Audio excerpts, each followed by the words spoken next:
मैंने दूल्हे की एक बेमेल पोशाक पहन रखी थी और उस औरत से शादी कर ली जो मेरा नाम तक नहीं जानती थी। मेरे करीबी दोस्तों ने दबे स्वर में कहा कि मेरी हालत दयनीय है। उन्होंने यहां तक कहा कि मैं बस बाई युगवांग की पत्नी का एक विकल्प था। सुहागरात के दिन ही उस औरत को बाई युगवांग ने बुला लिया। मैं खामोशी से उस खाली कमरे में बैठा रहा।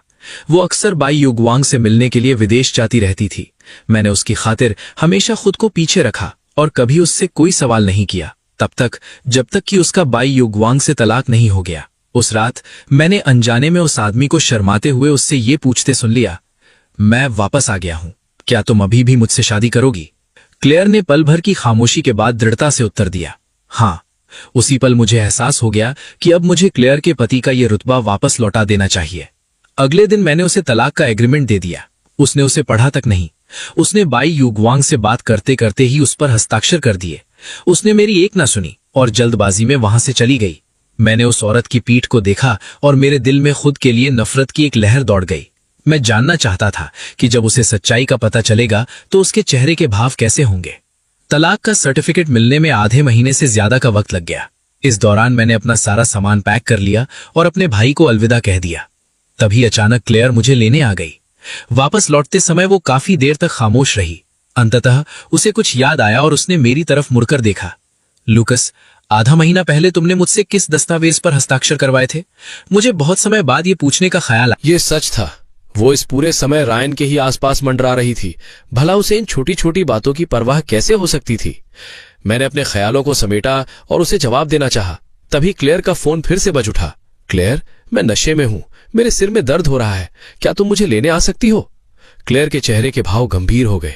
रायन, मैंने तुम्हें कई बार बताया है कि मैं शादीशुदा हूं। शादीशुदा होने में क्या बुराई है? उस शादी का दूल्हा मैं था। उसकी इन बेपरवाह बातों ने क्लेयर को चिढ़ कर दिया। शादी के इन 3 सालों में मैंने पहली बार उसे इस तरह आपा खोते हुए देखा था। क्या तुम वहां हो? माफ करना, अब मैं तुम्हें परेशान नहीं करूंगा। जल्द ही फोन फिर से बजा, लेकिन क्लेयर के हाव भाव में कोई नरमी नहीं आई। काफी देर बाद उसने आखिरकार हार मान ही ली। उसने मुझे पता भेज दिया। उसने पछतावे के साथ अपना सिर घुमाया और कहा, अगर तुम्हें कोई काम है तो तुम काम पर चले जाओ, मैं टैक्सी लेकर वापस आ जाऊंगी। क्लेयर को आखिरकार थोड़ी असुविधा महसूस हुई। उसने मुझे पछतावे भरी नजरों से देखा। जब मेरा काम खत्म हो जाएगा तो मैं तुम्हारा साथ देने वापस आ जाऊंगी। मैंने सिर हिला दिया। मूसलाधार बारिश में मैंने क्लेयर को एक संदेश भेजा। तुमने मुझसे जिस दस्तावेज के बारे में पूछा था वो तुम्हारी को ड्राइवर वाली सीट की दराज में रखा है। अगर तुम जानना चाहती हो कि वो क्या है तो तुम उसे खोलकर देख सकती हो।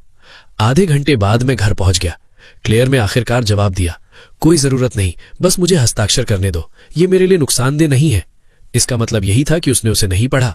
हाँ, वो नशे में धुत रायन को लेने की जल्दी में थी। उसके पास इसे पढ़ने का समय कैसे हो सकता है? भले ही दस्तावेज ऐसी जगह रखा गया हो जहां तक उसका हाथ आसानी से पहुंच सके। अगले दिन शाम तक पूरे दिन बारिश होती रही। मैं सारा समय घर पर ही रहा और शादी के बाद के सभी पोस्ट डिलीट कर दिए। अपने फ्रेंड सर्कल को साफ करने के बाद मैंने उसे वापस लौटा दिया। मैंने रायन का नया 9 पॉइंट्स देखा। ये एक यॉट पर आराम करते हुए उसकी तस्वीर थी। इसका हर एंगल शानदार था। मैं जानता हूं कि रायन ने यह जानबूझकर किया था, लेकिन अब मुझे इस छोटी सी बात से कोई फर्क नहीं पड़ता। फिर मुझे एक स्टाफ मेंबर का फोन आया। हेलो मिस्टर लू, आपका तलाक का सर्टिफिकेट जारी कर दिया गया है, कृपया अपनी आईडी ले आएं। अगले हफ्ते क्लेयर कभी वापस नहीं आई, लेकिन रायन हर दिन उकसाने वाले कई संदेश भेजता था। 7वें दिन उसने एक वीडियो पोस्ट किया। क्लेयर जमीन पर घुटनों के बल बैठी थी और उसके पैरों की मालिश कर रही थी। मैंने वो देखा और उसके लिए खरीदी गई सभी चीजें कचरे के डिब्बे में फेंक दी। 5वें दिन उसने कुछ तस्वीरें भेजी। उसके हाथ में एक अंगूठी थी। मैंने शादी का सर्टिफिकेट फाड़ दिया और उसे आग में फेंक दिया। 3रे दिन एक रिकॉर्डिंग आई। क्लेयर सो रही थी और नींद में भी उसका नाम बड़बड़ा रही थी। मैंने शादी के बाद उसके दिए गए सभी तोहफे पैक किए और उन्हें एक चैरिटी संगठन को भेज दिया। मेरे मालिक का घर रह चुका ये विला धीरे धीरे खाली हो गया था। मिस्टर लू, ये घर अचानक इतना खाली क्यों हो गया? क्या कुछ बुरा हुआ है? वो अभी अभी तलाकशुदा हुई थी। क्या मिस ने सहमति दे दी? मुझे नहीं पता, लेकिन मुझे लगता है कि अगर क्लेयर ने तलाक का एग्रीमेंट देखा होता तो वो बहुत खुश होती। आखिरकार उसके दिल में सिर्फ रायन ही है। दूसरे दिन रायन ने एक और संदेश भेजा। इस बार ये क्लेयर का नहीं बल्कि उसके माता पिता का था। तस्वीर में बीमार बिस्तरों से घिरे 3 लोगों को हंसते हुए देखकर मुझे अपने दिल में कुछ महसूस नहीं हुआ। मैंने फिर भी कोई जवाब नहीं दिया। इसके बजाय मैंने कम्युनिकेशन पाथ पर क्लिक किया और रायन, क्लेयर और उनसे जुड़े हर इंसान को डिलीट कर दिया। जिस दिन मैं वहां से निकला उस दिन बर्फबारी हो रही थी। मैंने पिछली रात जमा की गई सभी डायरियां और प्रेम पत्र आंगन में ले जाकर दफना दिए। मैंने ऊपर देखा तो बर्फ के फाहों को उड़ते हुए पाया। जब मैं ख्यालों में खोया था तभी बंद दरवाजा अचानक खुल गया। क्लेयर, जिसे मैंने बहुत समय से नहीं देखा था, वापस आ गई। उसने मुझे जमीन पर उकड़ू बैठे हुए देखा और पहले लिविंग रूम में चली गई। जब वो बाहर आई तो वो मेरे पास आकर रुक गई। उन पूर्व प्रशंसकों के लिफाफों को देखकर उसे अनजाने में पार्टी वाले पत्र की याद आ गई। उसका दिल जो लंबे समय से गुस्से में था आखिरकार नरम पड़ गया। मैं आजकल व्यस्त हूं, मैं इसे 2 दिनों में खत्म कर लूंगी, फिर हम आराम से बात करेंगे। मैंने मुस्कुराकर उसकी तरफ देखा। अब बात करना रहने देते हैं। तुम्हें जो सबसे ज्यादा चाहिए था वो असल में 1 महीने पहले ही तुम्हें दिया जा चुका है। चीज? कैसी चीज? क्लेयर पूछने ही वाली थी, तभी उसका फोन कई बार बजा। उसने मैसेज देखने के लिए क्लिक किया। उसकी आंखों के कोरों से तो कुछ नहीं झलका, लेकिन उसके चेहरे पर एक मुस्कान तैर गई। उसके हाव भाव देखकर मैंने आखिरी बचे कुछ प्रेम पत्र आग में फेंक दिए और खड़ा हो गया। एक बड़े गहरे हिस्से ने पीछे जल रही आग को ढक लिया था। क्लेयर के जवाब देने तक प्रेम पत्र जलकर खाक हो चुका था। वो भूल गई कि वो अभी क्या पूछना चाहती थी। मैंने खुद उसे दरवाजे तक छोड़ा और उसके लिए कार का दरवाजा खोला। ठंडी हवा का एक झोंका आया। क्लेयर ने मुझे एकटक देखा। उसने मुझसे कहा कि वापस जाते वक्त मैं अपनी जगह से ना हिलूं। मैंने उसे विदा करने के लिए दरवाजे पर ही रुके रहने की जिद की। कार के स्टार्ट होने के बाद वो बहुत जल्दी मेरी आंखों से ओझल हो गई। मैं काफी देर तक बर्फ में अकेला खड़ा रहा और फिर वापस बेडरूम में चला गया। मैंने जैकेट पहनी और अपना सामान लेकर नीचे आ गया। बर्फबारी तेज हो रही थी और मेरे सिर पर गिर रही थी। दूर से देखने पर यह सफेद बालों जैसी लग रही थी। विला के दरवाजे पर एक टैक्सी आकर रुकी। कार में बैठने से पहले मैंने पीछे मुड़कर एक आखिरी बार देखा। मैंने उस अवर्णनीय वाक्य को फिर से दोहराया। वो फिर से गायब हो गई। जिंगबेई फिर से गायब हो गई। क्लेयर गाड़ी चलाकर सीधे अस्पताल पहुंची। आज रायन को अस्पताल से छुट्टी मिलने वाली थी। कल रात उसने कहा था कि वो अपने बचपन की तस्वीरें देखना चाहता है, इसलिए वो उन्हें लेने वापस गई थी। जब वो एक भारी बैग लेकर लिफ्ट की ओर जा रही थी तो वो एक अजनबी औरत से मिली। इस व्यक्ति से उसे एक जानी पहचानी और साधारण सी परफ्यूम की खुशबू आई। ये रायन का पसंदीदा परफ्यूम था। ये व्यक्ति अभी अभी उसके वार्ड से बाहर आया था। क्या वो उसकी दोस्त थी? क्लेयर थोड़ी उलझन में पड़ गई, लेकिन लिफ्ट बहुत जल्दी नीचे आ गई। उसने ज्यादा नहीं सोचा। उसने 7वीं मंजिल का बटन दबाया। उसे देखकर रायन के चेहरे पर एक उज्जवल मुस्कान आ गई। वे दोनों एक तरफ मुड़े और अतीत को याद करने लगे। जब उन्होंने अपने बचपन के बारे में बात की तो क्लेयर ने जल्दी से अन्य बातों को दिमाग से निकाल दिया। दोपहर में रायन का परिवार उसे अस्पताल से लेने आया। जब उन्होंने उसे देखा तो उन्होंने तुरंत उसे धन्यवाद दिया। क्लेयर बहुत विनम्र थी। रायन को चोट लगी थी, इससे मेरा कोई लेना देना नहीं था। उसकी देखभाल करना मेरा कर्तव्य था। जब रायन ने यह सुना तो उसने धीरे से उसका हाथ थपथपाया। उसने कहा कि उसकी चोट से उसका कोई लेना देना नहीं था। क्लेयर, मैंने कल अंकल और आंटी को यहां आने के लिए कहा था। ये साफ कर लो कि अब सब खत्म हो गया है। हमेशा खुद को दोष मत दो, ठीक है? रिचर्ड ने उसकी बात से सहमति जताई। इन सालों में तुम्हारी आंटी और मैं काम में बहुत व्यस्त रहे हैं। अगर तुमने रायन की देखभाल नहीं की होती तो मुझे नहीं पता कि उसका क्या होता। हमें तुम्हें धन्यवाद देना चाहिए। रायन चलकर क्लेयर के पास गया। वो बस प्यारा सा दिखने का नाटक करना चाहता था, लेकिन ग्रेस ने उसे वापस खींच लिया। अब तुम बड़े हो गए हो, तुम शादीशुदा हो। रायन अभी भी नासमझ है, वो तुम्हें परेशान करता रहता है। उसे दोष मत दो। हम उसे अच्छी परवरिश देंगे ताकि वो भविष्य में तुम्हें परेशान न करे। वार्ड का माहौल अचानक से जमसा गया। क्लेयर इन बातों का मतलब समझ गई। उसकी सांसें पल भर के लिए उलझ गईं। वो जल्द ही सामान्य हो गई। उसके होठों की मुस्कान भी वापस ले ली गई थी। रायन के हाव भाव भी बदल गए, लेकिन उसने ऐसा नाटक किया जैसे वो समझ ही नहीं पा रहा हो कि उसकी मां क्या कह रही है। उसने क्लेयर की ओर देखा और मुस्कुराया और विषय बदलने की कोशिश की। ठीक है, मैं क्लेयर के साथ ही पला बढ़ा हूं। उसने किस परेशानी की बात की? उसने मुझे घर छोड़ने का वादा भी किया था, है ना? क्लेयर ने अपना सिर उठाया और जवाब देने ही वाली थी। दोनों बुजुर्गों की आंखों से आंखें मिलने के बाद उसने पलक झपकते ही अपनी बात बदल दी। ऐसा होना तो था, लेकिन अभी अभी मेरी सेक्रेटरी ने बताया कि कंपनी में कुछ काम आ गया है। चूंकि अंकल और आंटी यहां हैं, तो मैं उन्हें परेशान नहीं करूंगी।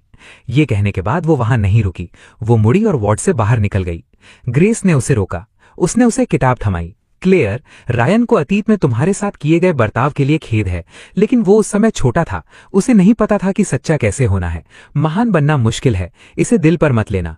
इस बुजुर्ग महिला को देखकर, जिसने उसे बचपन से बड़ा होते देखा था, उसका चेहरा पछतावे से भरा हुआ था। क्लेयर ने धीरे से अपना सिर हिलाया। आंटी, मैंने अतीत को भुला दिया है। मैं रायन से नफरत नहीं करूंगी, आप चिंता मत कीजिए। ग्रेस ने आह भरी। उसकी आंखों में देखकर साफ पता चल रहा था कि वो पछतावे से भरी हुई है। ये रायन की ही बदनसीबी है। ये तुम दोनों की किस्मत में भी था कि तुम पति पत्नी नहीं बन पाए।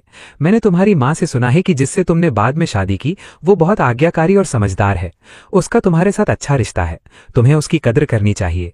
तुम्हें यही करना चाहिए। तुम्हें हमेशा उसके साथ रहना चाहिए। क्लेयर जानती थी कि ग्रेस का इरादा नेक था।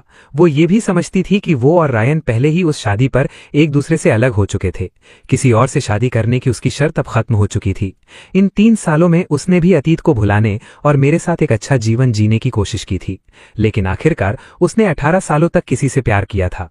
वो इसे इतनी आसानी से कैसे जाने दे सकती थी? इसलिए जब रायन चीन वापस आया और उसने 3-5 बार उसे परेशान किया तो वो फिर से पिघल गई। भले ही वे प्रेमी न बन सके हों, लेकिन दोस्तों वाली दोस्ती अभी भी थी। इसी सोच के साथ उसने खुद को बार बार उसके पास जाने दिया।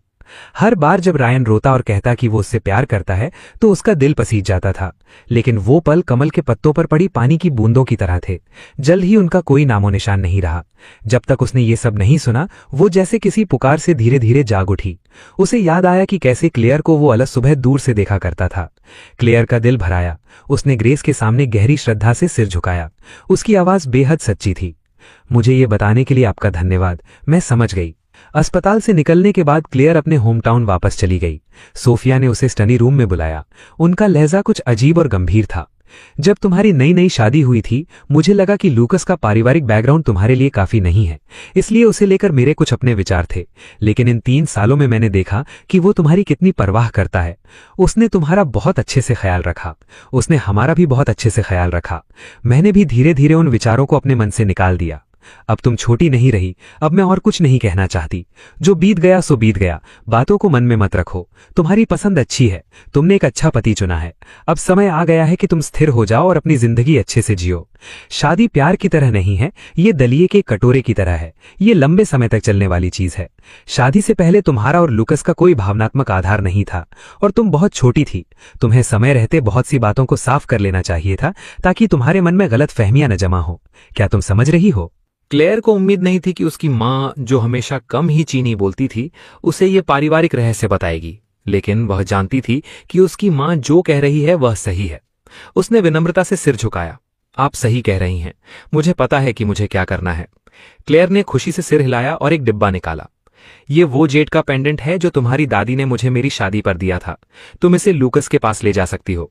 परसों तुम्हारे पिता का जन्मदिन है। उसे भी साथ लाना याद रखना। पूरा परिवार एक साथ खाना खाएगा। क्लेयर ने डिब्बा खोला और उसमें जेड का पेंडेंट देखा। वह थोड़ी हैरान रह गई। उसे याद आया कि 3 साल पहले शादी को लेकर कई अफवाहें उड़ी थी। रायन ने फोन पर मौजूद सभी लोगों के सामने घोषणा की थी कि शादी रद्द कर दी जाएगी। रिश्तेदारों और दोस्तों दोनों के चेहरे बदल गए और वे तुरंत वहां से चले गए। वह मंच के बीच में अकेली खड़ी रही और उसने माइक उठाकर वो सारी भावनाएं बाहर निकाल दी जो लंबे समय से उसके दिल में थी। उसे नहीं पता था कि वह क्या बात कर रही थी, जब तक कि मैं खड़ा नहीं हुआ और उसके दोस्तों द्वारा मुझे बैकस्टेज पर नहीं धकेल दिया गया। फिर वह उसके सामने घूमी। शादी का गाना बजाया गया। मैंने एक बड़ा सूट पहना और उसके पास चला गया। शायद इस दृढ़ता ने मुझे प्रभावित कर लिया था। क्लियर का दिल निराशा से भरा था और उसमें इस श्राप को तोड़ने की हिम्मत थी। हालांकि वो अपने दूल्हे का नाम नहीं जानती थी, लेकिन उसने अपनी बाकी की जिंदगी के साथ अपनी अंगूठी पहनने का फैसला कर लिया था। क्लियर ने जेड पेंडेंट वाला डिब्बा ड्राइवर की दराज में रख दिया। दराज बंद करने से पहले उसने वह फाइल देखी। उसने सोचा कि इसे अंदर कब रखा गया था, लेकिन उसे कुछ समझ नहीं आ रहा था। वह इसे बाहर निकाल कर देखना चाहती थी। तभी उसे रायन का फोन आया। क्लेयर, मेरे माता पिता चले गए हैं। मेरे दोस्त ने सुना है कि अस्पताल से छुट्टी मिलने के बाद वह मेरे लिए जश्न मनाने वाला है। क्या तुम फ्री हो? क्या तुम आना चाहोगी और साथ में मस्ती करना चाहोगी? इस बार क्लेयर ने कोई हिचकिचाहट नहीं दिखाई और सीधे मना कर दिया। रायन का लहजा अचानक उदास हो गया। वह मासूमियत का नाटक करने वाला था। उसने मीटिंग होने का बहाना बना लिया। फोन काटने के बाद उसने दराज को धक्का दिया और गाड़ी चलाकर घर चली गई। वो जीवंत विला आज बहुत शांत था। क्लेयर ने एकांत में चारों ओर देखा। उसने लिविंग रूम में कई चीजें गायब पाईं। कुछ महीने पहले टी टेबल पर छोड़ा गया हेयर क्लिप, मेज पर पानी का गिलास और सोफे का तकिया, यह सब मैंने ही खरीदा था। वे कोई खास जरूरी चीजें नहीं थी। उसने पहले उन पर ध्यान नहीं दिया था, लेकिन पता नहीं क्यों इस बार उसे लगा कि कुछ तो गलत है और उसने हाउसकीपर को बुलाया। उसने पूछा कि घर में इतनी सारी चीजें गायब क्यों हैं। स्टीवर्ड ने उन्हें फेंक दिया। बूढ़े हाउसकीपर ने जवाब दिया और उसकी ओर देखा। मिस, क्या आप वाकई अपने पति को तलाक देने जा रही हैं? क्लेयर, बर्फ गिर रही है। मुझे पता था कि तुम घर पर ही होगी। तुम अपने दोस्तों से कितने समय से दूर हो? चलो भी, आओ कुछ पीने चलते हैं। कुछ अच्छी बहनों ने दरवाजा खोला, क्लेयर को रास्ते से खींचा और बाहर चली गई। जो बात नहीं कही गई थी उसकी जिंदगी में दफन हो गई। भले ही यह एक ड्रिंक का प्रोग्राम था, लेकिन कुछ बहनों ने क्लेयर के शरीर का ख्याल रखा और उन्होंने उसे सिर्फ कुछ गिलास पानी ही देने की हिम्मत की। उसने कुछ लोगों को गेम खेलते हुए देखा, 2 घूंट पिए, अपना फोन निकाला और मुझे ढूंढा। उसने एक मैसेज टाइप किया, क्या तुम आज बाहर जा रहे हो? तुम कहाँ गए? 7 बजे तक वापस आ जाना। मुझे पता भेज दो, मैं तुम्हें बाद में लेने आ जाऊंगी। बर्फ गिर रही है, रास्ते में संभल कर रहना, गिर मत जाना। अभी तक सेंड का बटन नहीं दबाया गया था। जिस बहन ने अभी अभी फोन उठाया था उसके चेहरे के भाव बदल गए। उसने क्लेयर को ऊपर खींचा और मेज के सामने बैठे लोग जल्दी में थे। चलो चलो चलो, जगह बदलते हैं, चलो मजे करते हैं। एक समूह उसकी बातों से उलझन में था जिसका कोई मतलब नहीं था, लेकिन जब उन्होंने सुना कि एक पार्टी है तो हर कोई उत्साहित हो गया और एक साथ कार में बैठ गया। रास्ते में हर कोई पूछ रहा था कि कहाँ जाना है, लेकिन उसने एक शब्द भी नहीं कहा। वो बस समय समय पर क्लेयर की ओर देखती रही। मंजिल एक ऐसा बार था जहां वे पहले कभी नहीं गए थे। कार से उतरने से पहले इस बहन ने क्लेयर को आगे धकेला और कुछ अजीब बातें कहीं। किंग सिस्टर, मैंने बहुत समय से कुछ बातें सुनी हैं। मैं इतनी परेशान थी कि मैं तुम्हें बताना नहीं चाहती थी। अगर तुम बाद में कुछ देखो तो मुझे दोष मत देना। मैं सच में तुम्हारी भलाई के लिए कह रही हूँ। ये समूह एक साथ बड़ा हुआ था। उसे इतने गंभीर लहजे में बोलते हुए सुनकर क्लेयर की मुस्कान धीरे धीरे कम हो गई। उसने पास के दरवाजे को देखा और झिझकते हुए अपना हाथ उठाया। जैसे ही दरवाजा खुला, बार का नजारा लोगों के सामने साफ हो गया। उस हॉल में जहां लाल और हरी बत्तियां जल रही थी, हर कोई जेनर यूलोंग के संगीत में डूबा हुआ था। मंच के बीच में किस कर रहे एक जोड़े पर सफेद स्पॉटलाइट बिल्कुल साफ नजर आ रही थी। हालांकि ये कुछ दूरी पर था, फिर भी क्लेयर ने रायन को एक नजर में पहचान लिया। वो एक खूबसूरत और जोशीली औरत को गले लगाए हुए था। औरत के पीछे से एक जोड़ी हाथ लगातार लहरा रहे थे। वे 2 नौजवानों की तरह लग रहे थे जो आम दिनों में प्राचीन आत्मा की तरह ही घमंडी थे। एक ही पल में दरवाजे पर खड़े 7-8 लोग खामोश हो गए। इस खामोशी का जवाब देने वाला हॉल में मौजूद और भी लोकप्रिय क्यू होंग शेंग था। वाह, अस्पताल से बाहर आने के बाद से तुम आधे घंटे से किस कर रहे हो? क्या तुम्हें अपना आपा नहीं खोएगा? उसके बॉयफ्रेंड और गर्लफ्रेंड के बीच अच्छा रिश्ता है, किस करने में क्या बुराई है? क्या तुम्हें जलन हो रही है? ऐसा मत कहो। रायन की गर्लफ्रेंड के साथ आधे साल से रिश्ते में है। क्या तुम अभी भी इससे थके नहीं हो? इस बार तुम कब तक बात करोगे? क्या ये क्लेयर से भी ज्यादा लंबा चलेगा? रायन के दिमाग का अंदाजा मत लगाओ, वो बस खेल रहा है। देखो, क्लेयर को 3 साल पहले छोड़ दिया गया था। अब जबकि उसका मूड अच्छा है, वो अभी भी एक कुत्ते की तरह लड़ रहा है। जब उसने सुना कि रायन के दोस्त ने क्या कहा तो उसके दोस्त बाहर आ गए। वे अपनी सांस नहीं रोक सके, इसलिए वे अंदर भाग गए। एक संगीत बंद करने गया, एक लाइट चालू करने गया। बाकी लोग मंच पर कूद पड़े और उन 2 लोगों को घेर लिया जिन्हें अलग करना मुश्किल था। इस अचानक हुए बदलाव ने वहां का माहौल तोड़ दिया। पीछे मुड़कर देखने वाले रायन ने उन कुछ लोगों को देखा जिनका अनजान समय में अंदर घुसाए थे। उसका चेहरा बहुत भद्दा हो गया। उसने अकेले में चारों ओर देखा। उसने क्लेयर को नहीं देखा, इसलिए वो थोड़ा रिलैक्स हो गया। क्लेयर ने उन लोगों को देखा जिनका ऐसा कोई मतलब नहीं था। तुम्हें ये कैसे पता? मैंने तुम्हें आमंत्रित नहीं किया था। तुम यहाँ क्यों आए? कुछ लोग गुस्से में थे। जब उन्होंने ये सुना तो वे सीधे उससे बहस करने लगे। ये बस एक बार है, दूसरे लोग आए तो हम नहीं आ सकते। हमें तुम्हारी जरूरत है कि तुम हमें आमंत्रित करो। क्या तुम्हें डर है कि हम तुम्हें तुम्हारी नई गर्लफ्रेंड के साथ यहाँ देख लेंगे? फिर तुम हमारी शिकायत कर दोगे, है ना? रायन अपने दोस्तों और गर्लफ्रेंड्स के सामने अपनी बेइज्जती नहीं करवाना चाहता था। उसे गुस्सा आ गया और वो वापस चला गया। हमारी शिकायत? मैं किस बात से डरता हूँ? मैं बस एक रिश्ते में हूँ। क्या तुम्हें डर है कि क्लेयर को पता चल जाएगा? वो एक अमीर आदमी है। उसने अपने एक्स बॉयफ्रेंड की प्यार करने की आजादी में भी दखल दिया। जब ये बात सामने आई तो कुछ भाइयों ने अपनी हथेलियां उठाई और सीटी बजाई। उन्हें गुस्सा ना होते और वापस हंसते हुए देखकर रायन उलझन में पड़ गया। उसे एहसास हुआ कि कुछ गलत है। वो पूछना चाहता था, लेकिन उसकी बहन पहले बोल पड़ी। उसने इतने लंबे समय तक एक जोशीले आदमी होने का नाटक किया। अब लोमड़ी की पूंछ बाहर आ गई है। वो अब और नाटक नहीं करता। रायन, तुम आधे साल से दूसरी औरतों से बात कर रहे हो। तुम एक कटोरी में क्यों खाते हो और बर्तन में क्यों देखते हो? और तुम परेशानी खड़ी करने वाले हो। जब उसने ये सुना तो रायन की गर्लफ्रेंड को भी एहसास हुआ कि कुछ गलत है। बस सदमे में था। रायन को उम्मीद नहीं थी कि आज ऐसा होगा। वह जानता था कि चीजें हाथ से बाहर होने वाली है। वह नुकसान में था। उसने इस बारे में सोचा भी नहीं। क्या वह डाकघर में मुझसे सुलह करने के लिए नहीं गया था? मैं उससे इतना परेशान हूं कि मैं मरने वाला हूं। मैं उसे कैसे उकसा सकता हूं? वह एक कुत्ते की तरह चिपका रहता है। मैं उससे छुटकारा नहीं पा सकता। मैं 3 साल पहले ही उससे थक गया था, इसलिए मैंने जानबूझकर भाग गया। विदेश जाने से इसका कोई लेना देना नहीं है। अब मैं सिर्फ अपनी गर्लफ्रेंड को पसंद करता हूं। ये सब तुम्हारे मन की बातें हैं, है ना? कई लोगों के सवालों का सामना करते हुए रायन अपना गुस्सा नहीं दिखाना चाहता था। उसने घमंडी मोर की तरह अपनी गर्दन उठाई। बेशक, भले ही क्लेयर खुद भी आए, मैं बिना एक शब्द कहे सच बता दूंगा। इस वादे के साथ अब कोई बात नहीं करेगा। बहनें मौन सहमति में पीछे हट गई और रास्ता बना दिया। उनके साफ सुथरे हरकतों को देखकर रायन की दाईं पलक फड़कने लगी। उसने अपना सिर घुमाया और दरवाजे पर खड़ी उस परिचित आकृति को देखा। जो दिल बेचैन था वह पल भर में ठंडा हो गया। मंच के नीचे शो देखने वाले लोगों ने भी उसके साथ अपना सिर घुमाया। 3 साल बाद क्लेयर फिर से आकर्षण का केंद्र बन गई थी, लेकिन इस बार उसके चेहरे पर कोई भाव नहीं था। शो के बाद केवल शांति और खामोशी थी। उसने मंच पर उस आदमी को देखा जिससे उसने कई सालों तक प्यार किया था, लेकिन वह उसे कभी नहीं पा सकी। शादी के दृश्य में उसे अकेला छोड़ने वाला दूल्हा इस पल अचानक बेहद अजनबी हो गया था। ऐसा लग रहा था जैसे वो उसे पहली बार जान रहा हो, लेकिन वह उसे 18 सालों से जानता था। मुझसे झूठ न बोलने के लिए धन्यवाद। आखिरकार तुमने मुझे सच बता ही दिया। रायन की अनगिनत फुसफुसाहटों के बीच क्लेयर की आवाज शांत और स्थिर थी। जब उसने शांति से ये वाक्य दर्शकों को बताया तो उसके चेहरे पर एक मुस्कान थी। उसने मेरे बारे में भी सोचा। इस पल वह आखिरकार समझ गई कि उस दिन मेरी तरफ खड़े होने के लिए मुझ पर किस तरह का दबाव था। ऐसा छोटा और महत्वहीन व्यक्ति, उसके लिए ऐसा करने के लिए उसे मेरा महान और भावुक प्यार देखने में 3 साल लग गए। गनीमत है, अभी भी सब कुछ समय पर था। क्लेयर ने इन अयोग्य चीजों के लिए समय बर्बाद नहीं किया। वह मुड़ी और बिना किसी हिचकिचाहट के वहां से चली गई। कार में लौटने के बाद क्लेयर ने अपना फोन चालू किया और वह संदेश भेज दिया जो समय पर नहीं भेजा गया था। उसने घंटी बजाई। उसने सोचा कि मैंने संदेश का जवाब दे दिया है और आंख मारी। हरे रंग में लाल विस्मयादि बोधक चिन्ह ध्यान खींचने वाला था।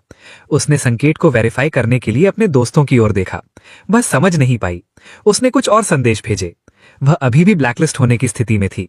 उसका शांत मन अनगिनत फुसफुसाहटों में गूंज उठा। उसके दिमाग ने उसे बताया कि क्या होना चाहिए था, लेकिन उसकी भावनाएं उसके दिमाग पर हावी हो रही थीं।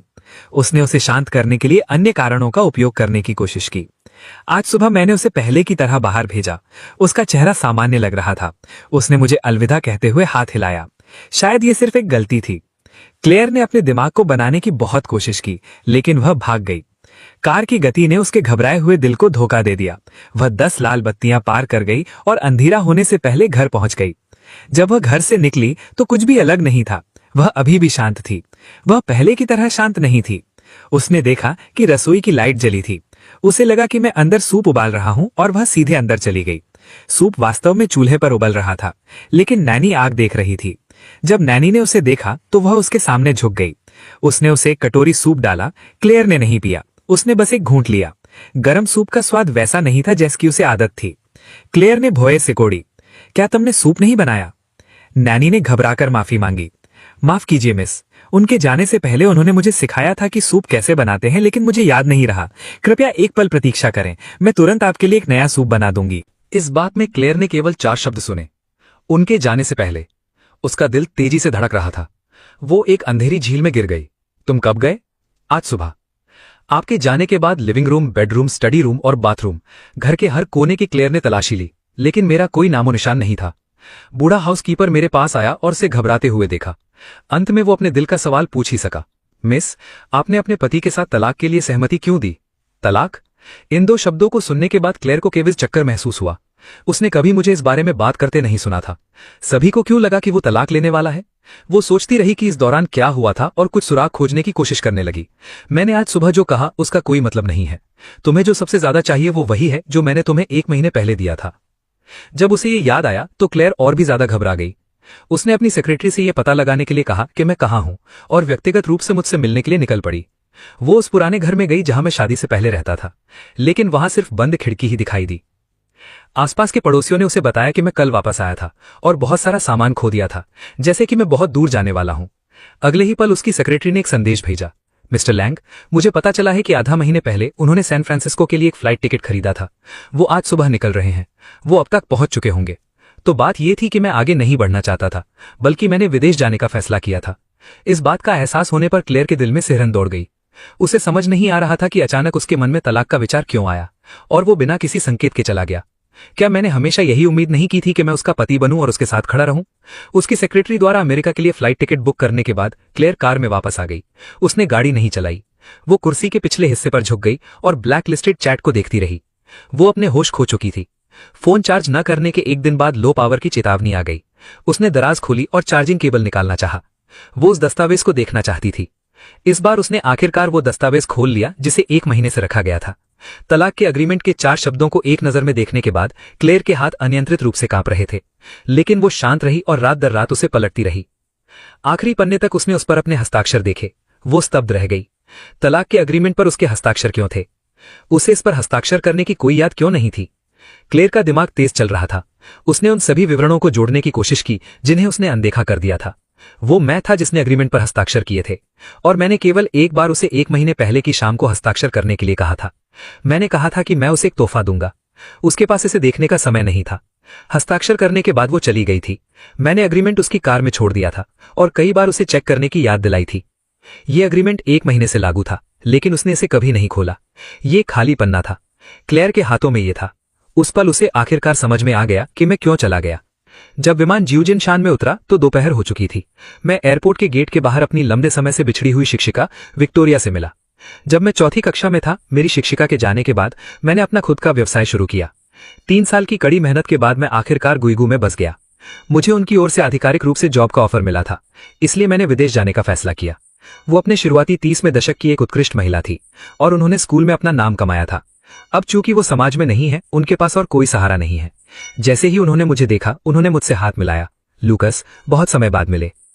मैं अपना सामान लेकर उनके पास गया और मुस्कुराया। मिस विक्टोरिया, बहुत समय बाद मिले। मैंने इस्तीफा दे दिया है। मुझे आपको मिस फू कहने की जरूरत नहीं है। अगर आपको बुरा ना लगे तो आप मुझे विक्टोरिया कह सकती हैं। आपका कोमल और शांत स्वभाव मुझे, जिसे विदेश के वातावरण की आदत नहीं है, गर्मजोशी का एहसास कराता है। मैंने ज्यादा औपचारिकता नहीं दिखाई, इसलिए मैंने आपको मिस फू ही कहा। विक्टोरिया मुस्कुराईं और सहमत हो गईं। वो मुझे घर ले गईं। वापस जाते समय हमने बहुत सी बातों पर चर्चा की। ल्यूकस, आधा साल पहले तुमने ग्रेजुएट स्कूल से स्नातक किया था। मैंने तुम्हें अमेरिका बुलाया था। तुमने उस समय सहमति नहीं दी थी। तुमने अचानक अपना मन क्यों बदल लिया? उस समय मुझे नहीं पता था कि आगे क्या करना है। पारिवारिक कारणों से मैं विदेश नहीं जाना चाहता था, इसलिए मैं आपसे सहमत नहीं था। लेकिन अब मैं समझ गया हूं। चूंकि मुझे नहीं पता कि क्यों, मैं पहले कोशिश करूंगा। शायद मुझे कोई नया आदर्श मिल जाए। विक्टोरिया भी एक अनुभवी व्यक्ति हैं। वो जानती थीं कि जो युवा अभी अभी समाज में आए हैं, वे शुरुआत में भ्रमित होते हैं, इसलिए वो इस समय मेरी मनस्थिति को समझ सकती थीं। उन्होंने मुझे सांत्वना दी। जीवन एक समय में एक कदम उठाने के बारे में है।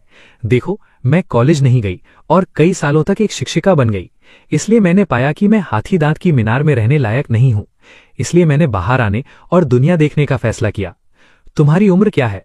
भ्रमित होना सामान्य है, लेकिन जब तक तुम बहादुरी से ये कदम उठाते हो, मुझे विश्वास है कि तुम निश्चित रूप से अपने जीवन का लक्ष्य पा सकते हो।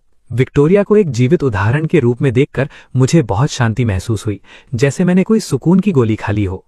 कार पार्क करने के बाद विक्टोरिया मुझे वापस अपार्टमेंट ले गई। 2 बेडरूम और एक लिविंग रूम का मानक लेआउट उत्तर से दक्षिण की ओर था और वहां भरपूर धूप थी। नीचे एक सुपरमार्केट है। साफ सुथरे और चमकदार कमरे को देखकर मुझे लगा कि मेरी आधी थकान दूर हो गई है। विक्टोरिया मुझे चारों ओर ले गईं, फिर मुझे विस्तार से कुछ महत्वपूर्ण बातें बताईं और मुझे खाना खिलाने ले गईं। मैंने एक सपना देखा। सपने में मैं क्लेयर की शादी की जगह पर बैठा था और इस बार रायन शादी से भागा नहीं था, बल्कि उसने उससे शादी कर ली थी। मैंने उन्हें अंगूठियां बदलते और अपनी बाकी की जिंदगी एक साथ रहने की कसम खाते हुए देखा। मैं उस जगह से चला गया जहां हर कोई मुझे आशीर्वाद दे रहा था और शांत परिसर में वापस चला गया। 3 साल की कड़ी मेहनत के बाद मैं ग्रेजुएशन के बाद अमेरिका चला गया और एक नई जिंदगी शुरू की। मैं फिर कभी वापस नहीं गया। मैंने एक नई जिंदगी की शुरुआत की और फिर कभी वापस लौटकर नहीं आया। शायद मेरे सपने का वो दृश्य कुछ ज्यादा ही वास्तविक था। अगले दिन जब मैं सोकर उठा तो मैं थोड़ा उलझन में था। मैं हकीकत और सपने के बीच का फर्क महसूस नहीं कर पा रहा था। मैं काफी देर तक सोफे पर अकेला ही बैठा रहा। दोपहर तक विक्टोरिया के फोन ने मुझे पूरी तरह से जगा दिया। ल्यूकस, क्या तुम उठ गए? मैं तुम्हारे घर के नीचे हूं, चलो साथ में लंच करते हैं। मैंने पार्किंग में विक्टोरिया की कार ढूंढ ली। मैंने को ड्राइवर साइड का दरवाजा खोला। मैंने पिछली सीट को देखा और बैठ गया। शिष्टाचार के नाते मैंने ध्यान से पीछे नहीं देखा। मैं चाहता था कि विक्टोरिया मेरा परिचय दें। मेरी सीट बेल्ट बांधने के बाद भी मेरे आसपास के लोग कुछ नहीं बोले। तभी पिछली सीट से एक जानी पहचानी आवाज आई। क्या तुमने अच्छे से आराम किया ल्यूकस? ये परिचित आवाज सुनकर मैंने अपना सिर उठाया। रियर व्यू मिरर के जरिए मैंने एक जाना पहचाना चेहरा देखा। ये क्लेयर थी। मैंने उसे एक दिन से नहीं देखा था। वो बहुत थकी हुई लग रही थी। उस पल बहुत से शब्द मेरे गले तक आए, लेकिन मुझे समझ नहीं आ रहा था कि क्या पूछूं। अंततः मैंने एक शब्द भी नहीं कहा। कार में खामोशी छाई हुई थी। 1 मिनट बाद विक्टोरिया को एहसास हुआ कि माहौल कुछ अजीब है। उन्होंने मुड़कर मेरी ओर देखा। ल्यूकस, ये तुम्हारी क्लासमेट हैं क्लेयर, क्या तुम इन्हें नहीं जानते? वो अभी अभी एयरपोर्ट पर उतरी है और उसने मुझे फोन किया था। उसने कहा कि वो मुझसे मिलना चाहती है। मैंने सोचा कि तुम दोनों क्लासमेट हो तो हमें साथ में खाना खाना चाहिए। तुम्हें कोई ऐतराज तो नहीं है ना? मुझे ऐतराज था, लेकिन विक्टोरिया के सामने, जिन्हें हमारे बारे में कुछ नहीं पता था, मुझे शांत रहना जरूरी था। इसलिए मैं केवल कमजोर होने का नाटक करके उन्हें मुस्कुराते हुए जवाब दे सकता था। विक्टोरिया, आप जैसा ठीक समझें कर ले। मैं बस समय पर पीछे मुड़ नहीं पाया, मुझे थोड़ा चक्कर आ रहा है। विक्टोरिया मुस्कुराई और सहमति में सिर हिलाया। फिर मैंने धीरे धीरे खुद को संभाला। उसके बाद मैंने पिछली सीट पर बैठी क्लेयर से बात की। क्लेयर, तुम कैसी हो? क्या तुम पहले वापस जाकर आराम करना चाहती हो? क्लेयर 30 घंटे से ज्यादा समय से नहीं सोई थी, लेकिन वो जानती थी कि ये आराम करने का समय नहीं है, इसलिए उसने धीरे से सिर हिलाकर मना कर दिया। नहीं, पहले खाना खा लेते हैं। मैंने रेस्टोरेंट बुक कर लिया है। ऐसा लगता है कि स्कूल के समय तुम दोनों में कम ही बातचीत होती थी। मुझे उम्मीद नहीं थी कि ग्रेजुएशन के बाद हमारी ऐसी किस्मत होगी। क्या हम सैन फ्रांसिस्को में फिर से मिल सकते हैं? हालांकि मेरा सिर झुका हुआ था, लेकिन मैं अपने पीछे से आती उस चुभती हुई नजर को महसूस कर सकता था। मैं जानता था कि क्लेयर यहां है, वो यहां मुझसे मिलने आई है। मैंने अपनी आंखें बंद की और अपने दिमाग को शांत करने की कोशिश की ताकि मैं आगे होने वाली चीजों का सामना कर सकूं। और उन दोनों के बीच बातचीत अभी भी जारी थी। ये कोई इत्तेफाक नहीं है। मैं एक बहुत ही अहम मामले को सुलझाने के लिए सैन फ्रांसिस्को आई हूं, इसलिए लूकस से मिलना तो तय ही था। उसके लहजे को सुनकर ऐसा लग रहा था कि वो मेरे बहुत करीब है, लेकिन मेरी ओर देखकर ऐसा लग रहा था जैसे वो दोनों एक दूसरे को नहीं जानते। इस उलझे हुए रिश्ते ने विक्टोरिया को थोड़ा असमंजस में डाल दिया था। तो तुम यहाँ लूकस से मिलने आई हो? क्या तुम लोग ग्रेजुएशन के बाद अक्सर एक दूसरे के संपर्क में रहते हो? क्या तुम दोनों एक दूसरे को अच्छी तरह जानते हो?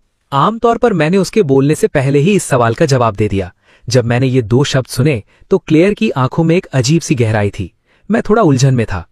आखिरकार हम 4 साल तक क्लासमेट रहे हैं, अब हमारा रिश्ता बस सामान्य है। क्या इस बार तुम्हें कोई काम है? क्या तुम अपने परिवार को साथ नहीं लाई? मैंने सुना है कि तुम्हारी शादी हो चुकी है। मेरे पति भी एक क्लासमेट है। जब मैंने ये सुना तो मेरे दिल की धड़कन तेज हो गई। थोड़ी देर बाद मुझे क्लेयर की आवाज सुनाई दी। हाँ, लेकिन कुछ समय पहले ही उसने मुझे तलाक देने की बात कही है। मैं इस बार इसी मामले को सुलझाने के लिए अमेरिका आई हूँ। विक्टोरिया को ऐसी निजी बातों की उम्मीद नहीं थी। ये थोड़ा अजीब और शर्मनाक था। मैं इस विषय को आगे नहीं बढ़ाना चाहता था। सीधे काम की बात पर आते हैं। विक्टोरिया, आज हम वेस्टर्न रेस्टोरेंट जा रहे हैं या चाइनीज? कितनी देर लगेगी? आज उठने के बाद से मैंने कुछ नहीं खाया है, मुझे थोड़ी भूख लग रही है। विक्टोरिया ने कृतज्ञता भरी नजरों से मेरी ओर देखा और जल्दी से सवाल का जवाब दिया। वेस्टर्न रेस्टोरेंट कुछ 100 मीटर की दूरी पर ही है। इस खाने में 1 घंटा लगा। क्लेयर को लंबे समय से दबाकर रखे गए उन सवालों को बस अपने अंदर ही घूटना पड़ा। खाना खाते खाते बीच में ही कंपनी में अचानक कुछ काम आ गया। विक्टोरिया उसे संभालने के लिए जल्दबाजी में वहां से पहले ही निकल गईं। वो टीचर स्टूडेंट का डिनर अब तलाकशुदा जोड़े के डिनर में बदल गया था। वहां का माहौल एकदम जम सा गया था। स्टेक का आखिरी टुकड़ा खाने के बाद क्लेयर ने मुझे एक टिश्यू पेपर दिया। मैंने उसे नहीं लिया। इसके बजाय मैं उठा और मैंने एक नया टिश्यू निकाल लिया। मेरा लहजा हल्का था, लेकिन ये सीधी और स्पष्ट बात करने का समय था। चलो अब सब कुछ साफ साफ कर लेते हैं। जब क्लेयर ने हाथ बढ़ाया तो उसने मुझे देखा। हालांकि हमने एक दिन से एक दूसरे को नहीं देखा था, लेकिन उसके सामने बैठा वो सौम्य और सज्जन पति उसके बहुत करीब था। उसे समझ नहीं आ रहा था कि मैं बदल गया हूं या उसने कभी मेरे असली रूप को देखा ही नहीं था। बिस्तर के उन कुछ अंतरंग पलों को छोड़कर उसने शायद ही कभी मेरे चेहरे को ध्यान से देखा हो या मेरे अंदर होने वाले भावनात्मक बदलावों पर गौर किया हो। मेरे इस नए रूप का सामना करते हुए क्लेयर अपनी जगह सही थी, लेकिन वो जानती थी कि मेरे तलाक चुनने की वजह का कहीं ना कहीं उसी से संबंध होगा। इसलिए बातचीत की शुरुआत में ही उसने सच्चे दिल से मुझसे माफी मांगी। लूकस, मुझे माफ कर दो। पिछले 3 सालों में ये मेरी ही गलती थी कि मैंने एक पत्नी की जिम्मेदारी नहीं निभाई, तुम्हें एक सामान्य परिवार का माहौल नहीं दिया और हमेशा तुम्हारी कोशिशों को नजरअंदाज किया। मुझे खेद है। मैं जानता था कि इस पल वो जो कह रही थी वो पूरी तरह से सच्चा था, लेकिन इन देरी से मांगी गई माफियों से मुझे कोई फर्क नहीं पड़ा। मैं समझ गया था शुरुआत से ही मेरे और क्लेयर के बीच किसी अच्छे नतीजे की कोई गुंजाइश नहीं थी। इसलिए मैंने उसे सिर्फ एक वाक्य में जवाब दिया, मुझे तुम्हारी माफी की जरूरत नहीं है। बस तुम तलाक का एग्रीमेंट जमा कर दो और मुझे तलाक का सर्टिफिकेट भेज दो, यही मेरे लिए काफी है। क्लेयर स्तब्ध रह गई। प्लेन में उसे लगा था कि अभी भी एक मौका है। वो लगातार सोच रही थी कि कैसे माफी मांगनी है। इस पल आकर उसे एहसास हुआ कि मैं अपने फैसले पर कितना अटल हूं। मेरे शांत चेहरे को देखकर उसकी आंखों में घबराहट की एक झलक और बहुत सारा गुस्सा था। क्या तलाक लेना ही जरूरी है? क्यों? मैंने उसे घूरते हुए देखा। मैंने तुमसे शादी इसलिए की थी क्योंकि मैं तुम्हें पसंद करता था, और मैं तलाक इसलिए चाहता हूं क्योंकि अब मैं तुम्हें पसंद नहीं करता। बस इतनी सी बात है। रेस्टोरेंट से निकलने के बाद मैं घर नहीं गया, मैं विक्टोरिया से मिलने चला गया। जब मैं अकेला आया तो उन्हें थोड़ी घबराहट हुई। क्लेयर के जाने के बाद उन्हें भी कुछ काम था। मुझे लगा कि कुछ ही दिनों में मुझे नौकरी मिल जाएगी, इसीलिए मैं स्थिति देखने आ गया। विक्टोरिया ने ज्यादा कुछ नहीं सोचा और उनका काम भी खत्म हो गया था। वो मुझे कंपनी घुमाने ले गई। काम खत्म होने के बाद हमने साथ में डिनर किया और मैं वापस अपने अपार्टमेंट आ गया। मैंने अपना फोन खोला और क्लेयर द्वारा भेजा गया एक मैसेज देखा। तुम्हारे जाने से पहले कही गई बातें मुझे याद हैं। चूंकि तुमने तलाक लेने का फैसला कर लिया है, इसलिए मैं तुम्हारी इच्छा का सम्मान करूंगी। ये मैं हूं जो तुम्हारे प्यार के काबिल नहीं थी और मैंने तुम्हें निराश किया। मुझे माफ कर दो। लेकिन आखिरकार हमारी शादी को 3 साल हो चुके हैं। हालांकि हम अलग हो गए हैं, लेकिन क्या हम दोस्त बनकर रह सकते हैं? दोस्त? क्या मुझे क्लेयर के साथ दोस्त बने रहने की कोई जरूरत है? मुझे कुछ समझ नहीं आ रहा था। मेरे दिमाग में यही था कि हमें शांति से अलग हो जाना चाहिए और कभी एक दूसरे से संपर्क नहीं करना चाहिए। इसीलिए मैंने तुरंत इस निवेदन को स्वीकार नहीं किया। रात 10 बजे जब मैं सोने जा रहा था तो मैंने देखा कि क्लेयर ने एक और मैसेज भेजा है। इस बार तलाक के एग्रीमेंट में कुछ शर्तें हैं जिन पर मैं तुम्हारे साथ चर्चा करना चाहती हूं। मैंने उसे स्वीकार करने के लिए क्लिक कर दिया। क्लेयर ने कुछ नहीं कहा और मुझे जरूरी बदलाव भेज दिए। मैंने ध्यान से देखा और पाया कि उसने मूल संपत्ति बंटवारे को समान बंटवारे में बदल दिया था। कहने का मतलब यह था कि तलाक का सर्टिफिकेट मिलने के बाद मुझे क्लेयर की आधी संपत्ति मिलनी थी। लेकिन मैं थोड़ा चिंतित था, इसलिए मैंने एक वॉइस मैसेज भेजा। तुम्हें इतनी संपत्ति देने की जरूरत नहीं है, वरना मुझे नुकसान सहना पड़ेगा। क्लेयर को शायद पहले से ही उम्मीद थी कि मैं ऐसा कहूंगा। मुझे जल्द ही उसका मैसेज मिल गया। मैं जानती हूं कि तुमने पैसों के लिए मुझसे शादी नहीं की थी। मैंने कॉन्ट्रैक्ट में जो बदलाव किए हैं वो तुम्हारी भरपाई के लिए नहीं है। ये सिर्फ कानून है, तुम इसी के हकदार हो। ज्यादा मत सोचो। मैंने उसे कुछ और बार समझाने की कोशिश की, लेकिन क्लेयर ने हमेशा मुझे यही जवाब दिया। मैं थक गया था और अब उसे और नहीं मनाना चाहता था, इसलिए मैंने बात वहीं छोड़ दी। समय बीतता गया, मैंने आधिकारिक तौर पर काम करना शुरू कर दिया और धीरे धीरे काम के जीवन के अनुकूल हो गया। 1 महीने बाद मुझे तलाक का सर्टिफिकेट और बड़ी मात्रा में रियल एस्टेट शेयर्स और अन्य संपत्तियां मिल गईं। मुझे समझ नहीं आ रहा था कि इसके साथ क्या करूं, इसलिए मैंने इसे रख लिया। जब कुछ और नहीं हुआ तो मैं अपनी जिंदगी वैसे ही जीता रहा। कड़ाके की सर्दियां बीत गईं और बसंत आ गया। मैं हमेशा की तरह काम पर गया। विक्टोरिया ने मुझे एक मीटिंग के लिए ऑफिस बुलाया। मीटिंग में मुझे विक्टोरिया के साथ सहयोग पर चर्चा करने के लिए चीन वापस जाने के वास्ते एक असिस्टेंट चुनना था। उनकी नजर सभी पर घूमी और अंततः मुझ पर आकर टिक गई। लूकस, तुम मेरे साथ चलो। अप्रत्याशित रूप से मुझे चुन लिया गया था। मैं इस तरह के अहम काम को नहीं संभाल सकता था, लेकिन चूंकि विक्टोरिया ने मुझे चुना था, इसलिए मुझे सहमत होना पड़ा। मीटिंग के बाद हम दोनों साथ ही रुके रहे। विक्टोरिया ने हार नहीं मानी। मुझे कुछ कहना है लूकस। हालांकि तुम्हें एक साथ 4 कंपनियों के साथ विवरणों पर चर्चा करनी है, लेकिन हमारा मुख्य ध्यान लैंग ग्रुप के साथ सहयोग पर है। जब मैंने लैंग शब्द सुना तो मुझे कुछ अंदेशा हो गया। मैंने विक्टोरिया की ओर देखा और कुछ पलों के लिए हिचकिचाया। फिर भी मैंने ईमानदार रहने का ही फैसला किया। पिछली मीटिंग के बाद क्लेयर ने मुझे अकेले में मिलने के लिए कहा था। यह प्रोजेक्ट उसी समय तय की गई नींव है। उसने असल में मुझे तुम्हारे और अपने बारे में कुछ बताया था। मुझे लगता है कि यह तुम्हारी निजता है, इसलिए मैंने इसे किसी के सामने जाहिर नहीं किया। लेकिन यह प्रोजेक्ट अब अपने सबसे महत्वपूर्ण चरण में है। ये सुनिश्चित करने के लिए कि कोई नुकसान न हो, मैं चाहती हूं कि जब मैं चीन वापस जाऊं तो तुम इस प्रोजेक्ट पर चर्चा करने में मेरी मदद करो। हालांकि ये थोड़ा अजीब लग सकता है, लेकिन मुझे उम्मीद है कि तुम समझोगे। मुझे सच में समझ नहीं आ रहा था कि विक्टोरिया का क्या मतलब है। मैं तो कंपनी में शामिल हुआ एक नया कर्मचारी हूं और मेरा कोई खास बैकग्राउंड भी नहीं है। ऐसे अहम प्रोजेक्ट में मुझे साथ ले जाने का क्या फायदा, सिर्फ इसलिए क्योंकि मैं क्लेयर का पूर्व पति हूं? मैं केवल इसी संभावना के बारे में सोच सकता था, लेकिन क्लेयर मुझे पसंद नहीं करती है। तलाक आसानी से हो गया था और उसने फिर कभी मुझसे संपर्क नहीं किया। विक्टोरिया को ऐसा क्यों लगता है कि वो मेरे लिए कोई समझौता करेगी? अनावश्यक गलतफहमियों से बचने के लिए मैंने पूरी ईमानदारी से सच बता दिया। विक्टोरिया, ये इसलिए था क्योंकि मेरा तलाक हो गया था और मैंने आपको इन सब बातों के बारे में नहीं बताया था। लेकिन ये प्रोजेक्ट बहुत महत्वपूर्ण है। मैं आपसे साफ साफ कहूंगा, क्लेयर और मैं स्वर्ग में बने जोड़े नहीं हैं। वो मुझे पसंद नहीं करती हैं। हमारा आपस में कोई रिश्ता नहीं है। अलग होना ही हमारे लिए अच्छा है।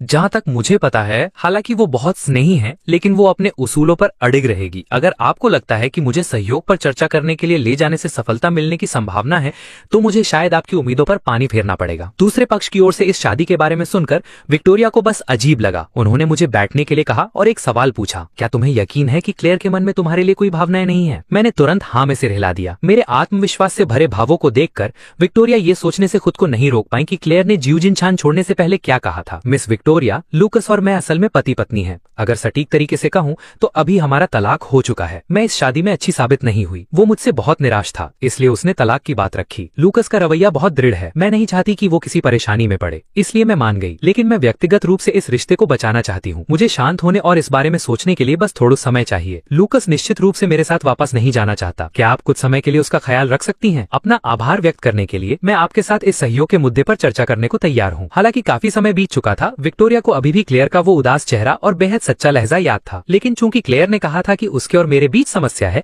इसलिए वो ज्यादा कयास नहीं लगाना चाहती थी और अंत में केवल मेरी राय मांगी। तुम्हें प्रोजेक्ट के मामले में ज्यादा सोचने की जरूरत नहीं है। मैं तुम्हें वहाँ इसलिए ले जाना चाहती हूँ क्योंकि इसमें मेरा भी कुछ स्वार्थ है और मैं तुम्हें इसके लिए तैयार भी करना चाहती हूँ। इसे बस एक सामान्य बिजनेस ट्रिप समझो, बस प्रक्रिया का पालन करो। मैं विक्टोरिया को काफी समय से जानता हूँ। मैं जानता हूँ कि वो एक सीधी बात करने वाली इंसान है और वो मेरे पीठ पीछे कुछ नहीं करेंगी। इसके अलावा ये बिजनेस ट्रिप सच में एक दुर्लभ अवसर था। मैं इसे गंवाना नहीं चाहता था, इसलिए काफी देर सोचने के बाद आखिरकार मैं सहमत हो गया। चीन वापस जाने का समय एक हफ्ते बाद का तय हुआ था। मैं काम करते हुए अपना सामान पैक कर रहा था। जैसे जैसे वापस जाने का समय नजदीक आ रहा था, मैं खुद को उतना ही शांत महसूस कर रहा था। अतीत को मुड़कर देखने पर मुझे बस ऐसा लगता है जैसे ये एक सपना था। अब जब मैं उस सपने से जाग गया हूँ तो मैं पूरी तरह से होश में हूँ और मुझे अतीत की याद नहीं आएगी। जहाँ तक क्लेयर की बात है, वो बस वापस शुरुआती बिंदु पर पहुंच गई थी और एक क्लासमेट की पुरानी दोस्त बन गई थी। इस जाने पहचाने शहर में फिर से वापस आने पर मेरी मानसिकता काफी हद तक बदल चुकी थी। मैं विक्टोरिया के साथ अपना सामान लेकर एयरपोर्ट से बाहर आया। बात करते हुए विक्टोरिया ने दूर से अपने माता पिता को हाथ हिलाते हुए देखा और मुझे उनसे मिलवाया। अलविदा कहने के बाद विक्टोरिया ने मुझे एक साथ घर चलने के लिए आमंत्रित किया। मैं जानता हूँ कि बात करने के लिए अनगिनत विषय हैं, लेकिन मैं उनके परिवार के पुनर्मिलन में बाधा नहीं डालना चाहता था और एक खिलौना नहीं बनना चाहता था। अस्थायी रूप से अलविदा कहने के बाद मैं अपना सामान लेकर एयरपोर्ट से बाहर चला आया और देखा कि बाहर तेज बारिश हो रही थी। सड़क पर कोई कार नहीं थी, इसलिए मैंने पार्किंग सॉफ्टवेयर चालू किया और मदद के लिए बुलाने वाला था। तभी एक काली कार अचानक मेरे सामने आकर रुकी। मैंने अनजाने में ही अपना सिर उठाया और क्लेयर को छाता पकड़े हुए देखा। मुझे उसके वहां आने की बिल्कुल उम्मीद नहीं थी। मैं एक पल के लिए थोड़ा हैरान रह गया, लेकिन वो सीधे मेरे पास चली आई। बहुत दिनों बाद मिले लुकस, तुम इन दिनों कैसे हो? मैं अनजाने में ही कुछ कदम पीछे हट गया और उससे दूरी बना ली। इस रूखे रवैये ने क्लियर को थोड़ा निराश किया, लेकिन वो समझती थी कि ये सब अपनी जगह सही था। आखिरकार हम सिर्फ एक तलाकशुदा जोड़े थे, इसलिए उसने तुरंत अपनी मानसिकता को बदला और मेरे हाथ में रखे सामान को देखा। बारिश बहुत तेज हो रही है, मैं तुम्हें वापस होटल छोड़ देती हूँ। स्क्रीन पर आ रहे रिमाइंडर को देखकर मैंने सिर हिलाया और उसकी भलाई को अस्वीकार कर दिया। नहीं, मैंने पहले ही गाड़ी बुला ली है। तो तुम छाता ले लो, वरना सामान भीग जाएगा। मुझे समझ नहीं आया कि वो अचानक इतनी शर्मीली क्यों हो गई और उसके दिल में कैसी अजीब सी भावना थी। मुझे तुम्हारी मदद की जरूरत नहीं है और मुझे नहीं लगता कि हमें एक दूसरे से संपर्क करने की जरूरत है। लैंग को हमेशा लगा कि ये वाक्य एक सुई की तरह था जो क्लियर के दिल की गहराई में चुभ गया। उसने दिखावे के लिए हल्का सा हाथ थामा और थोड़ी बेबसी से मुस्कुराई। तलाक? क्या हम दोस्त भी नहीं बन सकते?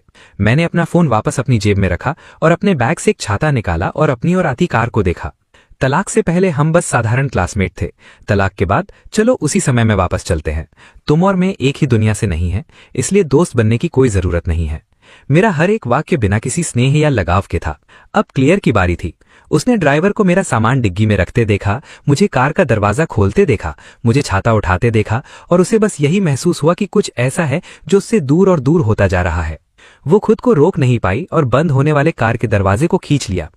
मुझे नहीं लगता कि हम एक ही दुनिया से हैं। लूकस, शायद तुमने अगिनत लोगों को तुम्हारे बैकग्राउंड और मुझसे शादी करने के चुनाव के बारे में बात करते हुए सुना होगा, लेकिन मैं तुम्हें ये बताना चाहती हूँ कि मैंने तुम्हें कभी स्पष्ट रूप से नहीं देखा और मेरे मन में कभी ऐसा कोई विचार नहीं आया कि तुम मेरे साथ खड़े होने के लायक नहीं हो।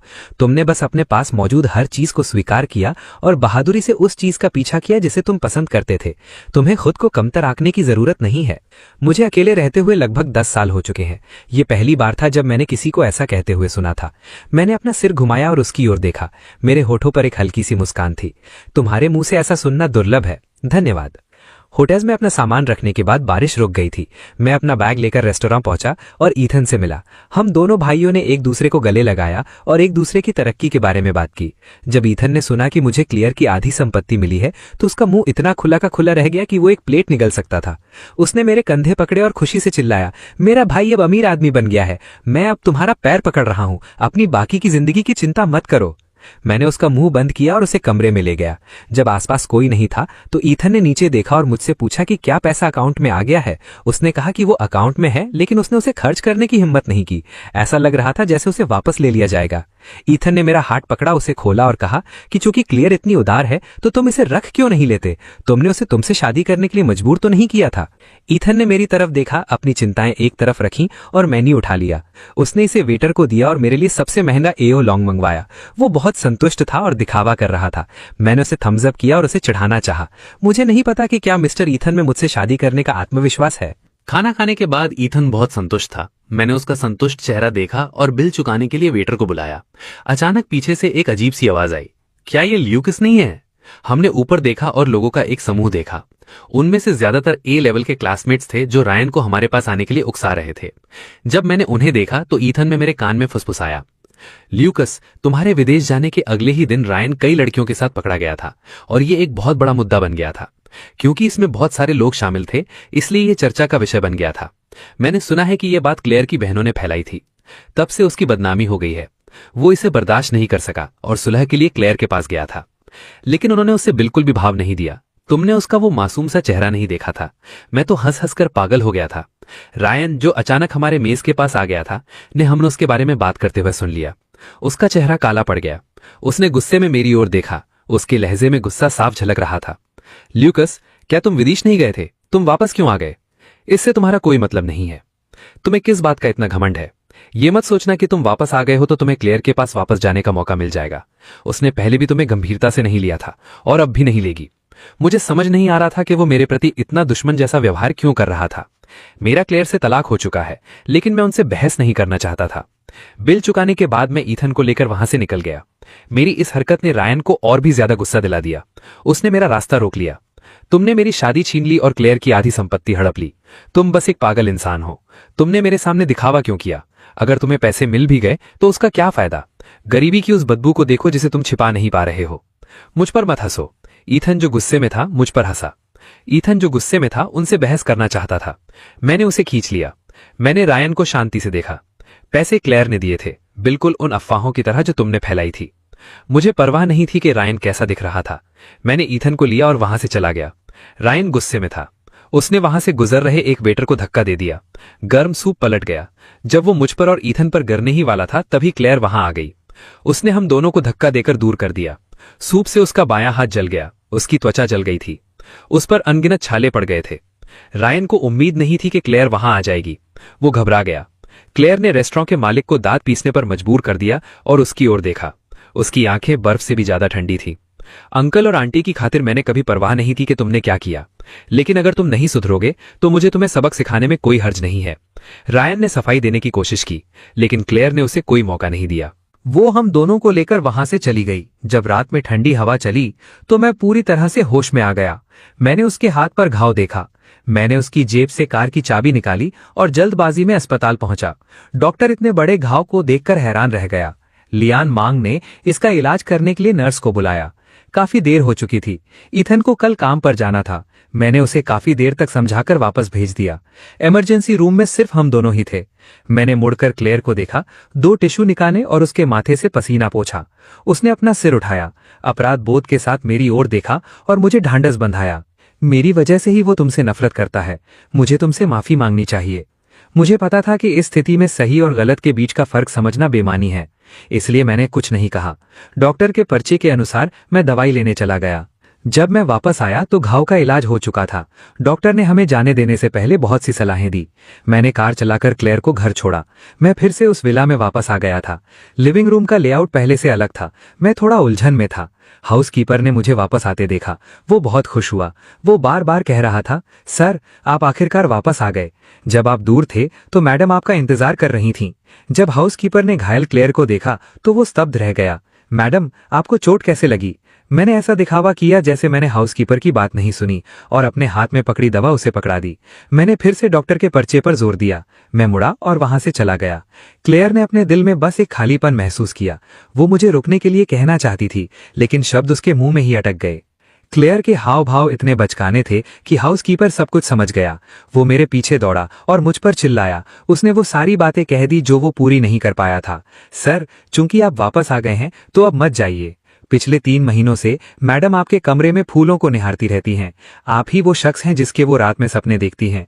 वो हर हफ्ते आपसे मिलने अमेरिका जाती थीं। हाउसकीपर ने जो कहा, मुझे उसके बारे में कुछ नहीं पता था। मुझे लगा कि उसने पूरी तरह से सब कुछ भुला दिया है और एक नई जिंदगी शुरू कर दी है। जब मैंने ये बातें सुनी तो मेरी पहली प्रतिक्रिया यही थी कि ये सब बकवास है। क्लेयर सिर्फ रायन को पसंद करती है। वो इतनी सारी बेतुकी बातें कैसे कर सकती है? इसलिए मैंने इन बातों को दिल पर नहीं लिया और हाउसकीपर को बहुत गंभीरता से बताया, अंकल ली, क्लेयर और मेरा तलाक हो चुका है। मैंने भी अतीत को भुला दिया है। लेंग परिवार में जो कुछ भी हुआ उससे मेरा कोई लेना देना नहीं है। मुझे सर मत कहिए, बस मुझे लूकस कहिए। बहुत देर हो रही है, अब मैं वापस जाऊंगा। अपना ख्याल रखिएगा। 2 दिन के छोटे से ब्रेक के बाद मैं काम के मोड में वापस आ गया।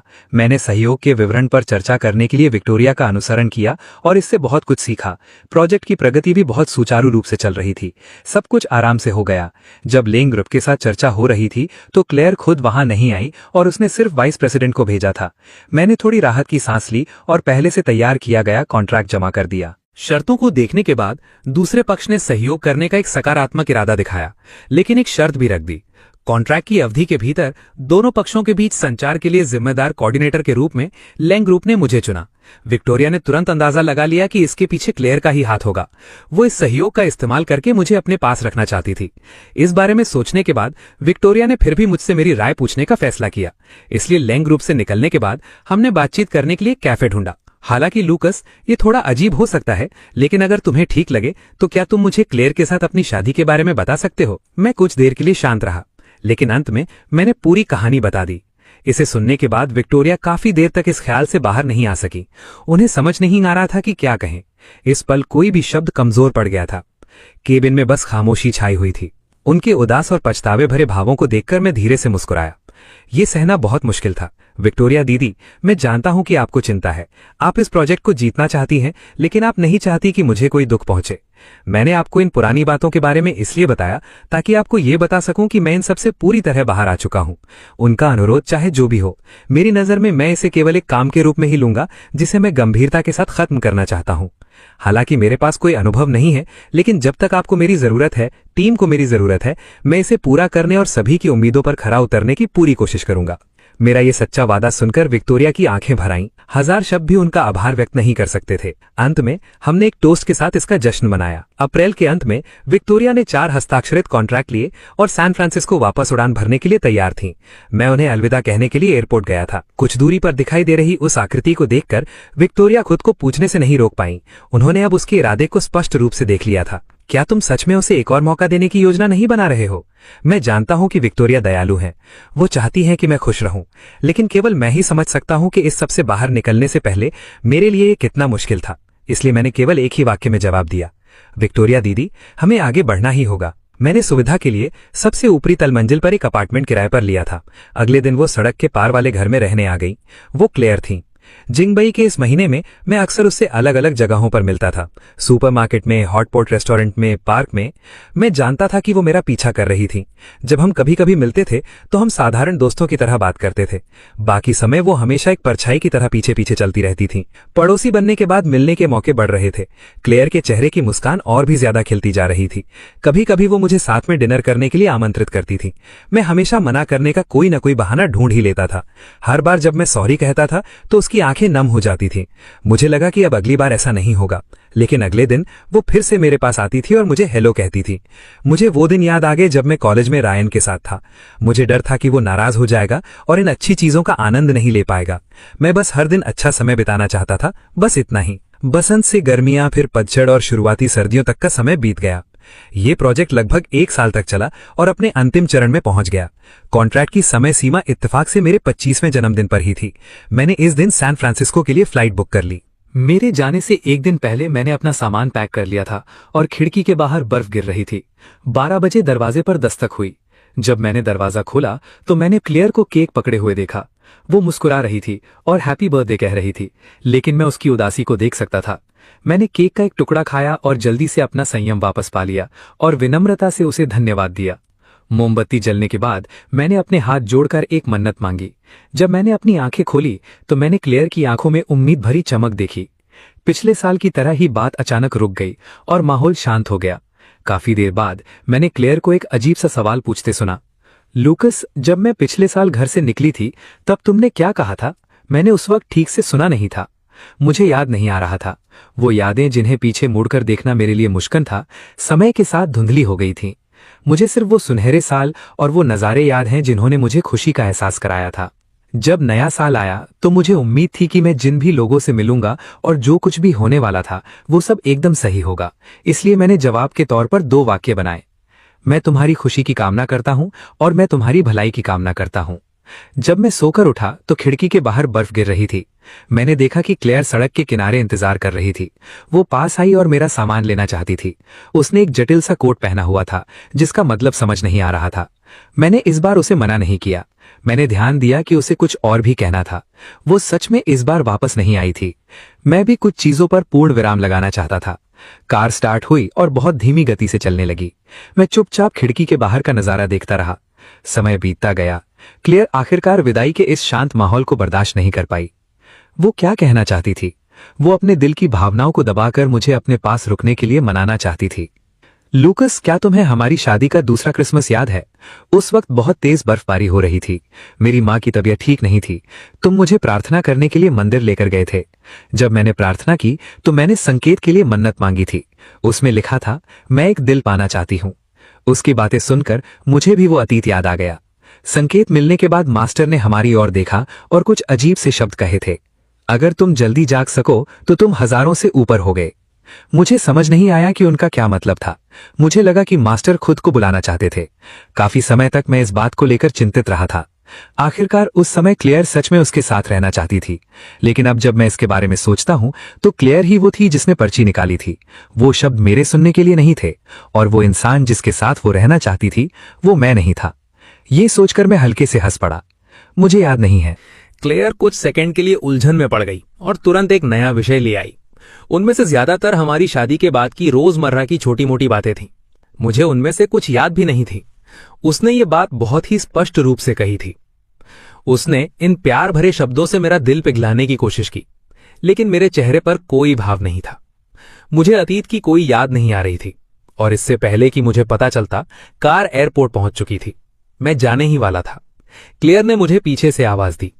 उसने मुझे एक डिब्बा दिया। मैंने उसे खोला और उसमें जेड पेंडेंट की एक जोड़ी देखी। मुझे याद है कि ये वही जेड पेंडेंट है जिसे मिसेस लैंग हर दिन पहनती हैं। इसे लैंग परिवार की पारिवारिक विरासत कहा जाता है। उसने मुझे ये क्यों दिया? अगर ये विदाई का तोहफा है तो ये बहुत महंगा है। मेरी इसे स्वीकार करने की हिम्मत नहीं हो रही थी। एक बार फिर से ठुकराए जाने के बाद क्लेयर अब और मुस्कुरा नहीं पाई। उसने कुछ बार सिर हिलाया। उसके चेहरे पर गुस्से की एक झलक थी। इसे रख लो, ये मेरा दिल है। मेरी मां का भी यही मतलब था। मैंने हल्के से अपना सिर हिलाया। इस तोहफे का क्या मतलब है? मैं समझता हूं, इसलिए मैं इसे स्वीकार नहीं करना चाहता। मैंने तुम्हें कई बार बताया है, चूंकि अब ये कहानी खत्म हो गई है तो चलो अपनी उसी पुरानी स्थिति में वापस चलते हैं। एक एक शब्द सुनकर क्लेयर को गहरी चोट पहुंची थी। वो बर्फ में खड़ी रही, मुझे दूर से देखती रही और फिर कभी पीछे मुड़कर नहीं देखा। केवल मेरे सिर पर बिखरे बर्फ के फाहे मेरे पास वैसे ही आए जैसे उन्हें आना चाहिए था और उसे वो सफेद बाल दे गए जो उसे कभी नहीं मिल सके।